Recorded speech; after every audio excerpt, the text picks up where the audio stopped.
નમસ્કાર, હું જતન ત્રિવેદી। આજે આપણે વાત કરશું એક એવા પ્રકારના છોડની જે ગરમીનો ગુલાબ કહેવામાં આવે છે।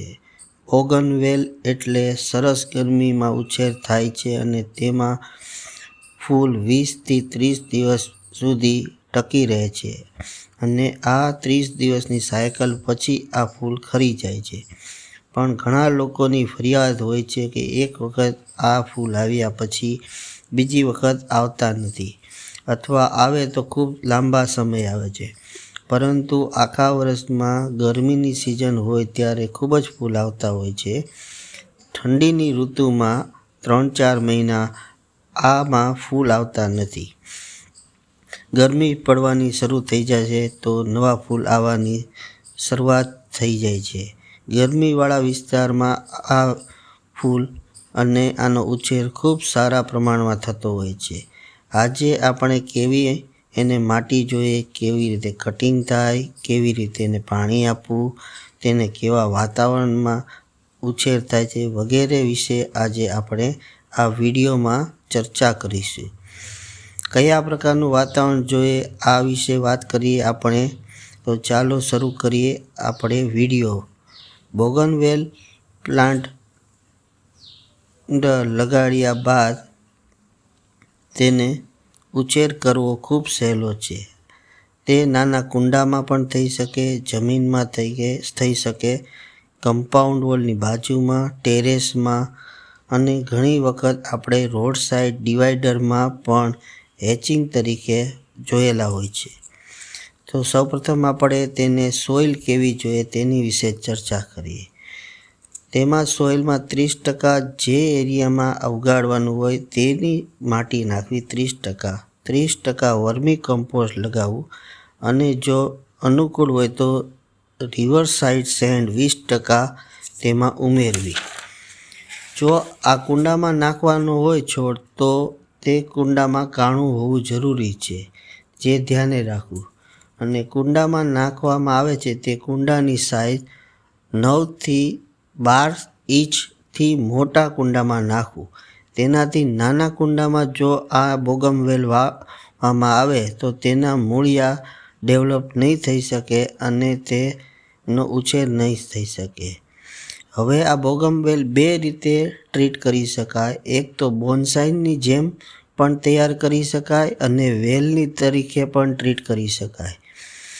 બીજું, આનું ક્લાઇમેટ કેવું જોઈએ તેની ચર્ચા કરીએ। આના માટે ક્લાઇમેટ બિલકુલ ગરમ હવામાન હોવું જરૂરી છે।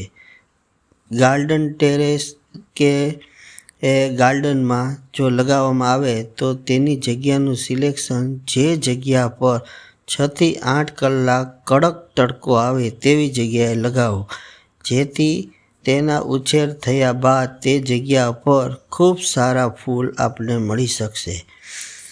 બજારમાં આમાં ઘણા પ્રકારના ફૂલ માટે બોગનવેલ મળતી હોય છે, જેમ કે સફેદ, પીળા, ગુલાબી, કેસરી અને લાલ વગેરેમાં જોવા મળે છે। જ્યારે એકવાર આમાં ફૂલ આવે છે તેની સાયકલ 25થી 30 દિવસની ફૂલની રહે છે। ત્યારબાદ આમાં ફૂલ ખરી જાય છે અને પુનઃ ફૂલ આવવા માટે આપણે હાર્ડ અને સોફ્ટ એની પૂની કરવી પડે છે। આને પાણી ખૂબ ઓછું જોઈએ છે, તે ધ્યાન રાખવું ખૂબ અગત્યનું છે। આને પાણી માટે 1થી 2 દિવસે માંડ થોડુંક પાણી આપવાનું થાય છે।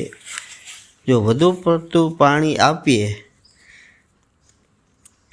તો આમાં ફૂલ નથી આવતા। હાર્ડ પૂનિંગ અને સોફ્ટ પૂનિંગ જ્યારે ફૂલ ખરી ગયા બાદ કરવાનું રહે છે, જેમાં ડાળી જે સુકાઈ ગયેલી છે કાપી નાખો, વધુમાં વધુ જગ્યાએથી નબળી પડી ગયેલી ડાળીને કાપી નાખવી, બાકીના ભાગમાં વધુમાં વધુ ભાગમાં જ્યાંથી કાપી નાખશો ત્યાંથી વધારે બ્રાન્ચ આવશે અને ડેવલપ થાય છે।